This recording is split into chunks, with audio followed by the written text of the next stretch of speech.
Hi friends, welcome to our channel. இன்னைக்கு நாம் Amazon காட்டுக்குள்ளே ஒளிந்திருக்கும் ஆச்சரியமான விஷயங்களை பற்றி தான் பார்க்க போகிறோம். வீடியோ பிடிச்சிருந்தா லைக் பண்ணுங்கள், ஷேர் பண்ணுங்கள், மறக்காமல் சப்ஸ்கிரைப் பண்ணுங்கள். அப்படியே பக்கத்தில் இருக்கிற பெல் ஐக்கானே கிளிக் பண்ணி விட்டுருங்க. வாங்க ஃப்ரெண்ட்ஸ், வீடியோக்குள்ளே போகலாம். இந்த காடுகள் ஆபத்தானவை. இந்த காடுகளுக்குள் சென்றுவிட்டு லேசில் மீண்டு வர முடியாது. இதற்கு காரணம் அங்கு வாழும் விலங்குகளும் இயற்கை அமைப்புகளும் தண்ணீரின் ஓட்டமும் இருட்டான சூழ்நிலையும்தான். இச்சிறப்பான அமேசான் காடுகளையும் அதனை உருவாக்கிய பெருமையும் அமேசான் நதிக்கே போய் சேரும். இதன் நீளம் 6992 கிலோமீட்டர்கள். உலகிலேயே பரப்பளவில் பெரிய ஆற்றுப்படுக்கையை கொண்ட ஆறு அமேசான். இதன் மொத்த அளவு அடுத்த 8 பெரிய ஆறுகளின் நன்னீரின் அளவை விட அதிகமாகும். இந்த ஆற்றின் ஓட்டம் பலமுறை மாறியுள்ளது. முதலில் மேற்கு நோக்கி பாய்ந்து கொண்டிருந்த இந்த ஆறு அண்டஸ் மலையின் வளர்ச்சியினால் கிழக்கு நோக்கி பாய்கின்றது. இந்த காடு மற்றும் நதியின் ஆயுள் கிட்டத்தட்ட 5.5 கோடி வருடங்கள். அமேசான் நதி பிறக்கும் இடத்திலிருந்து 1100 துணை ஆறுகளை தன்னோடு இணைத்து கொண்டு கடலில் சென்று கலக்கிறது. இங்கு இருக்கும் 90% மேற்பட்ட தாவரங்களை இன்னும் உலக தாவரவியல் வல்லுநர்களே படித்தது இல்லையாம். அமேசான் ஆற்றின் எந்த இடத்திலும் பாலம் மூலமாக கடக்கப்படுவதில்லை. இதற்கு காரணம் இதன் அகலம் அல்ல. தற்கால பொறியியலாளர்களால் இதன் குறுக்கே பாலம் கட்ட முடியும். எனினும் ஆற்றின் பெரும்பகுதி வெப்பமண்டல காடுகள் வழியாக பாய்வதாலும் அங்கு சில நகரங்களே உள்ளதாலும் பாலத்தின் தேவை ஏற்படவில்லை. 1100 கிளை நதிகளில் 17 கிளை நதிகள் 1000 கிலோமீட்டருக்கு அதிகமான நீளம் கொண்டவை. அமேசான் ஆற்றினால் அட்லாண்டிக் பெருங்கடலில் சேரும் நீரின் அளவு மிக அதிகமாகும். மழை காலங்களில் வினாடிக்கு 300,000 கனமீட்டர் அளவு வரை நீர்வரத்தும் 1973 தொடக்கம் 1990 வரையான காலப்பகுதியில் தோராயமாக வினாடிக்கு 209,000 கனமீட்டர் அளவும் நீர்வரத்து இருந்தது. ஒட்டுமொத்த நியூயார்க் நகரமும் 12 வருடங்கள் உபயோகிக்கும் தண்ணீரை ஒரே நாளில் அமேசான் நதி அட்லாண்டிக் பெருங்கடலில் சேர்க்கின்றது.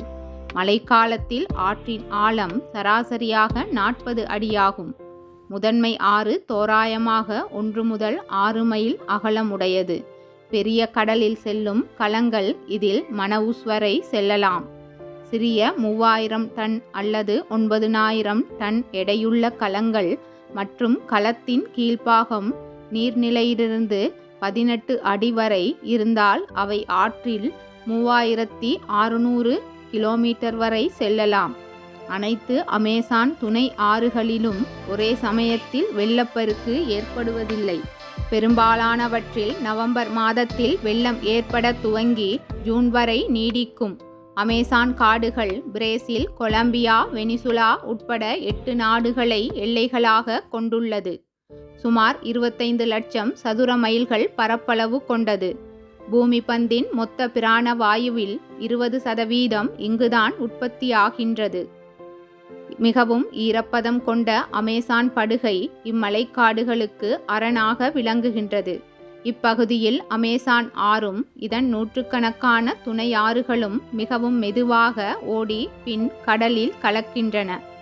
உயிரியல் வளம் மிக்க இம்மலைக்காடு உலகில் உள்ள 1 கோடிக்கும் மேலான உயிரினங்களில், அதாவது தாவரம், விலங்கு, பூச்சி போன்றவற்றில் அமேசான் காடுகளில் மட்டுமே 50 லட்சத்துக்கு மேல் இருக்கின்றன. 3000 வகை மீன்கள், 1500 வகை பறவைகள், 1800 வகை வண்ணத்து பூச்சிகள், 200 விதமான கொசுக்கள் இந்த காடுகளில் உள்ளன.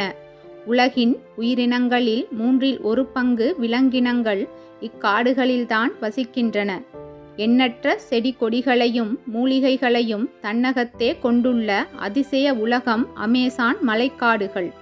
அமேசான் காடுகள் பெரும்பாலும் பிரேசில் நாட்டில் அமைந்துள்ளதால் அந்நாடு உலகிலேயே யுரேசியாவிற்கு அடுத்த இரண்டாவது பெரிய காடு வளத்தை கொண்டதாக உள்ளது. அமேசானில் கிடைக்கும் 3000 பல வகைகளில் 200 வகை மட்டுமே நம் பயன்பாட்டுக்கு வருகின்றது. ஆனால் அங்கே வாழும் மக்கள் சுமார் 2000 இந்த அரிய வகை பழங்களை உண்ணும் பேறு பெற்றவர்களாய் உள்ளனர். இங்கு 20,000 ஆண்டுகளாக பழங்குடியினர் வாழ்ந்து வருகின்றார்கள். கிறிஸ்துக்கு பின் 1500ஆம் ஆண்டு 6,090 லட்சம் பழங்குடியினர் வாழ்ந்தார்கள். ஆனால் இப்போது வெறும் 2.5 லட்சம் பேர்தான் உள்ளனர். இங்கு வாழும் 215 பழங்குடி குழுக்களை சேர்ந்த மக்கள் 170 வகையான மொழிகளை பேசுகின்றனர். இன்றளவும் இயற்கைக்கு மிக இணக்கமாக வாழ்ந்து வருகின்றனர். விலங்குகளை வேட்டையாடி பச்சையாகவே உண்டு வருகின்றனர். இவர்களுக்கு சமைப்பது என்றால் என்ன என்றே தெரியாது. காட்டில் கொடிய நோய்கள் பரவினாலும் அதனை எதிர்கொள்ளும் திறன் கொண்ட உடலமைப்பை பெற்றுள்ள இந்த மக்கள் நம்மை போன்ற நாகரீகமான மனிதர்களால் இவர்களுக்கு பரவும் ஜலதோஷத்தை எதிர்க்கும் திறன் மட்டும் இல்லை என்பது சுவாரஸ்யமான தகவல். ஜலதோஷம் ஏற்பட்டால் இவர்கள் பலியாகி விடுகின்றனர். ஆய்வாளர்கள் சிலர் இங்குள்ள சில பழங்குடியின மக்களை புகைப்படம் எடுத்து ஆய்வு செய்ய தீர்மானித்தனர். ஆனால் வாகனங்களின் மூலம் இவர்களை நெருங்கி செல்வது ஆபத்தானது என்பதால் ஹெலிகாப்டர் மூலம் பறந்து சென்று படம் எடுக்க முனைந்தனர். அவர்களின் இருப்பிடங்களுக்கு மேலே தாழ்வாக பறந்து இவர்கள் படம் எடுத்த போது ஏதோ பயங்கரமான பறவை தங்களை தாக்க வருவதாக அவர்கள் நினைத்துவிட்டனர். உலகின் மிகப்பெரிய பாம்பினமான அனகொண்டா வகை பாம்புகள் அமேசான் நதிக்கரைகளில் வெகு சாதாரணமாய் காணப்படுகின்றன. பெரும்பாலும் இவை நீரிலேயே வாழ்கின்றன. இதன் மூக்கு பகுதியை மட்டும் நீர்மட்டத்துக்கு வெளியே நீட்டிக்கொண்டிருக்கும். இந்த பகுதியில் காணப்படும் ஈல்வகை மீன் ஏராளமான மின்சாரத்தை பாய்ச்சும் திறனுடையது. இது பாய்ச்சும் மின்சாரத்தால் ஒரு மனிதனை கொன்றுவிட முடியும். தம்மை விட பல மடங்கு பெரிய விலங்குகளை கூட ஒரு சில நிமிடங்களில் கடித்து குதறி எலும்புக்கூட்டை மட்டும் விட்டு வைக்கின்ற பிரானா மீன்கள் ஏராளமாக உள்ளன. அதேபோல் இரத்த காட்டேரி வகை வௌவால்கள் இங்கு ஏராளம். ராபிஸ் என்னும் கொடிய நோயை பரப்பும் வல்லமை இதற்கு உண்டு. இன்றும் அமேசான் காடுகளிலும் நதிகளிலும் மனிதர்களால் கண்டுபிடிக்கப்படாத மர்மங்கள் நிறையவே உள்ளன.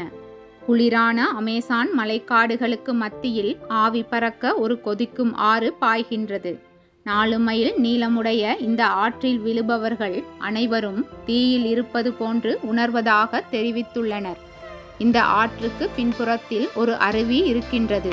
இந்த அருவியில் இருந்து பாறையில் விழும் நீர்தான் சூடாகின்றது. உடைந்த பாறை கற்களோடு ஆவி பறக்க அதன் கொதியாற்று படலம் ஆரம்பிக்கின்றது.